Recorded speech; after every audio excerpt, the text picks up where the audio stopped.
Today is October 31st, 2022. My name is Rob Carr of Kalamazoo Right to Life, and this is Pro-Life Week. Well, a few things today.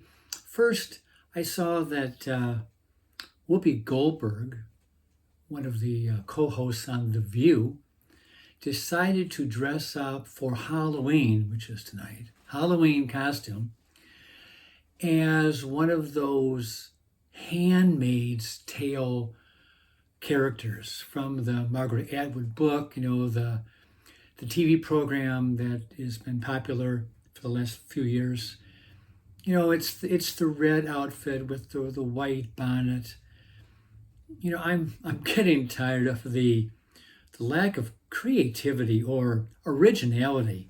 Some of these pro-abortion people, it seems so often that when they want to do a protest, they don these red outfits from The Handmaid's Tale to show their displeasure with anything that has to do with the conservative Supreme Court or pro-life piece of legislation, anything like that. So, Whoopi, you can do what you want. It's a free country, but it's a little ridiculous that the pro-abortion side continually throws this image in our faces, this red outfit, as if we're living back in the 17th century New England, where witches were burned. It's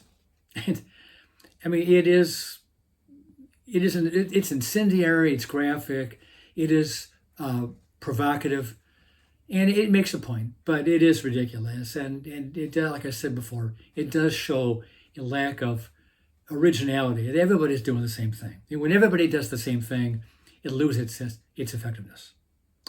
So then I saw too in the news that the Department of Health and Human Services is trying to appoint a new senior official who would oversee or monitor misinformation concerning abortion access.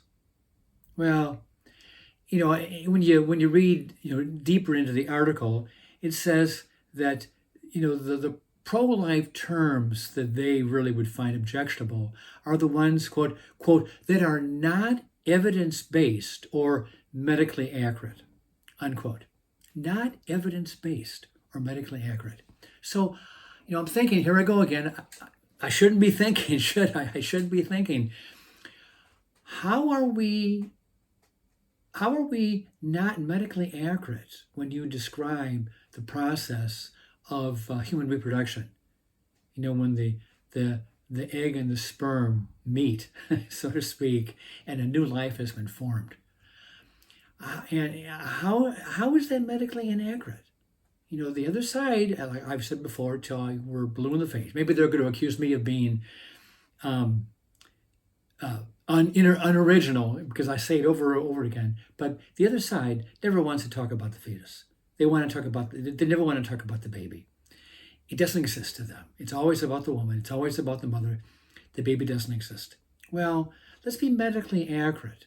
There are two patients. At least theoretically, there should be two patients when a woman is pregnant: the mother and the baby. The baby is the second patient in a pregnancy. But to them, of course, the baby doesn't exist. It's only the mother who needs the reproductive freedom to terminate that pregnancy and kill the baby. So, I have a hard time justifying this appointment of a new official to monitor the pro-life misinformation when it's the other side that is doing all the misinformation. They're not being medically accurate. They refuse to say that a human mom and a human father cannot produce a human child. It's so common sense, but in this ideological alternate universe we're living in right now, the baby in the womb is a parasite. It does not exist. It is an intruder that must be removed if the mother says so. Okay.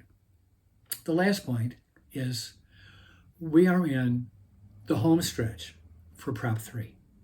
We all know what Prop 3 is. We all know. And I have noticed, too, in the last week or so, that the pro-abortion on the other side, the pro-abortion people on the other side, the pro Prop 3 people, they have begun to be much more vocal in challenging our contention, the pro-life contention, that if this thing passes, all the pro-life laws that we've enacted in the last 45 years will be invalidated. They have said, if Prop 3 passes, we won't lose parental consent. We won't lose informed consent. If Prop 3 passes, only doctors will perform abortions. It's not going to be your chiropractor or your optometrist or your dentist. It's just going to be a doctor, a medical professional. I'm wondering if they're saying these things because they sense that the momentum has shifted a little bit. And now the voters are beginning to really question, what does Prop 3 really mean? Because both sides have argued, and maybe more so the yes vote people have argued, that if Prop 3 passes, it's going to be up to the courts, it'll be up to the judges to determine or to sift out what will be constitutional and what pro-life law that's still there would still be on the books. The courts will make this decision. And maybe that's the argument that we've had all along too, because right now the Michigan Supreme Court has a 4-3 liberal majority. And if that were to hold true with the midterms, we would still have a 4-3 majority. And if these decisions or if this amendment came before the court, you got to face reality.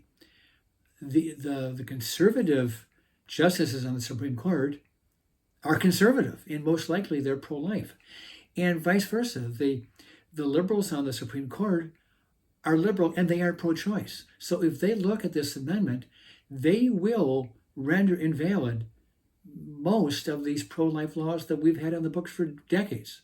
So yes, it is going to go to the courts.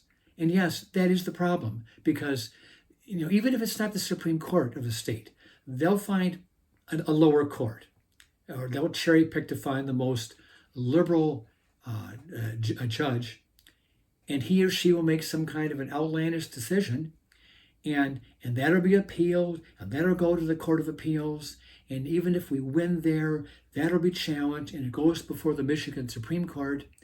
And like I said, if the Michigan Supreme Court has a pro-abortion majority, we will lose in the courts, and they will decide what is constitutional and what is not.